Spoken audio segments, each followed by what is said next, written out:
موت کو اس لیے یقین کہا گیا کہ اس کا کوئی انکار نہیں کرتا، اور یہ ایسا امر یقینی ہے کہ اللہ کو ماننے والے، اللہ کا انکار کرنے والے، آخرت کو ماننے والے، عقیدہ آخرت کے منکر سارے موت کو مانتے ہیں، اس لیے کہ موت ان کی آنکھوں کے سامنے رقص کرتی دکھائی دیتی ہے۔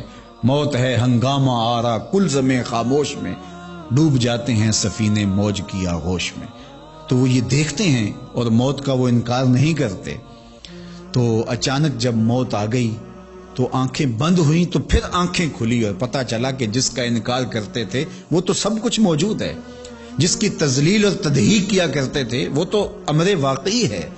ہم آخرت کی تکذیب کرتے تھے، نئی نئی قصے کہانیاں ہیں، یہ قصہ کہانی نہیں ہے، یہ تو حقیقت میں موجود ہے۔ ترازو بھی نصب ہیں، عمل بھی تل رہے ہیں، جنت بھی موجود ہے، جہنم کے شعلے بھی بھڑک رہے ہیں، اور ہم اس تکذیب کی وجہ سے آج جہنم کا ایندھن بن رہے۔ اللہ تعالیٰ نے سورہ الفجر میں ارشاد فرمایا کہ وہ کہیں گے یا لیتنی قدمت لحیاتی، کاش میں اس زندگی کو اس زندگی کے لیے گزارا ہوتا۔ لیکن اس دن یہ کہنے سے تو فائدہ نہیں ہوگا، چونکہ وہ دار العمل ہوگا ہی نہیں، وہ دار الجزا ہوگا۔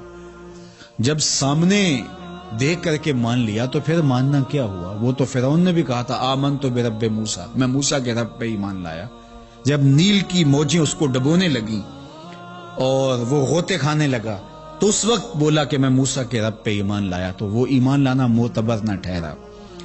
اس لیے آج موقع ہے، آج زندگی ہے، آج قرآن ہمیں بار بار بتا رہا ہے کہ آئیے اپنی آخرت کی تیاری کر لیجئے، اور کہیں ایسا نہ ہو کہ مغالطے میں رہ جائیں، دھوکے میں رہ جائیں، اور اپنے نفس کے فتنے کا شکار ہو جائیں، کسی باتیں کرنے والے کی باتوں میں آ جائیں، لیکن جب آنکھ بند ہوگی تو ساتھ ہی آنکھ کھلے گی اور پھر تمہیں پتہ چلے گا، اور پھر ڈاڈا پچھتاؤ گے، لیکن اس وقت پچھتانے سے کچھ نہیں ہوگا۔ آج لے ان کی پناہ، آج مدد مانگ ان سے، کل قیامت کو نہ مانیں گے اگر مان گیا، تو اس دن تو پھر کوئی راستہ نہیں ہوگا۔ تو ذلت، پستی، زبونحالی، جہنم کی بھڑکتی ہوئی آگ کے شعلے، اور وہاں ذلت و رسوائی کی زندگی، وہاں سے نکلنا بھی چاہے گا تو نہ نکل پائے گا۔ جہنم کی بھڑکتی ہوئی آگ میں وہ چیخے گا، پکارے گا، آہو فغاں کرے گا، لیکن اس کی کوئی فریاد بھی نہیں سنے گا۔ وہ پانی مانگے گا تو اس کو کھولتا ہوا پانی دیا جائے گا، غسلین دیا جائے گا، جہنمیوں کے زخموں کا پیپ ہوگا، وہ سے دیا جائے گا۔ کھولتا ہوا مائے حمیم بھی بتایا گیا، غسلین بھی بتایا گیا، اور وہ اتنا گرم ہوگا کہ اگر اس کا ایک قطرہ اب زمین پہ ڈال دیا جائے تو اس کی بدبو سے جانوروں کے دماغ پھٹ جائیں، اور گرم اتنا کہ اگر اس کا پہاڑ پہ قطرہ ڈال دیا جائے تو اس کی حدت سے، گرمی سے پہاڑ پگھل جائے۔ وہ پانی اس کو پینے کے لیے دیا جائے گا، اور وہ اپنے منہ کے سامنے اس کٹورے کو، اس پیالے کو جس میں وہ مائے حمیم ہوگا یا غسلین ہوگا، اس کو اپنے منہ کے سامنے رکھے گا، تو اس کے منہ کی کھال ادڑ کے اس کے اندر گر پڑے گی، پگھل جائے گی کھال اس کی حدت سے، اس سے اٹھتی ہوئی گرمی سے، اور اس کا منہ اس انسانی سائز کا منہ نہیں ہوگا۔ اللہ اکبر! احد پہاڑ جتنا ایک دانت ہوگا جہنمی کا، یہ 15 کلومیٹر پر محیط ہے احد پہاڑ، تو 32 دانت اگر ایک منہ میں ہیں تو منہ کتنا بڑا ہوگا؟ یہ وجود اتنا بڑا کر دیا جائے گا کہ یہ عذاب کی تکلیف زیادہ سے زیادہ سہے اور گوارا کرے۔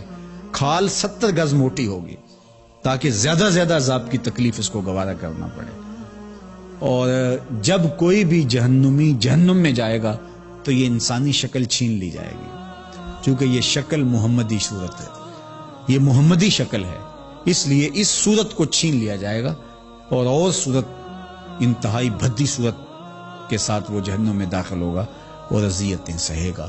آئیے قرآن مجید کی ان آیات پہ پھر غور کریں اور اپنی عملی زندگی کو بہتر کرنے کے لیے کوشاں ہو جائے۔ ایک وبا کے پھیلنے کی وجہ سے مزید دل نرم ہوئے ہیں، اور ہم یہ دیکھتے ہیں کہ اللہ کی طاقت اور قدرت کیا ہے، وہ چاہے تو پوری انسانیت کو باندھ کے بٹھا دے، کسی کی ہمت نہیں ہے کہ وہ دم بھی مار سکے۔ دنیا کی بڑی بڑی طاقتیں جنہیں اپنی ٹیکنالوجی پہ، اپنی عقل و فہم پہ، اپنی خرد پہ اور اپنی مہارتوں پہ ناز تھا، آج بے بسی کی تصویر بنے ہوئے ہیں۔ تو آئیے میں اور آپ اس کے حضور حاضر ہوں اور سچے دل سے پنج گانا نماز کے ساتھ اپنے رب کی رضا جوئی کے لیے کوشاں ہوں۔ اللہ ہم سب کو اپنی یادوں کے سائے میں رکھے اور مختصر زندگی جو اس نے ہمیں عطا کی ہے اپنی یاد میں بسر کرنے کی توفیق دے۔ وآخر دعوانا ان الحمد للہ۔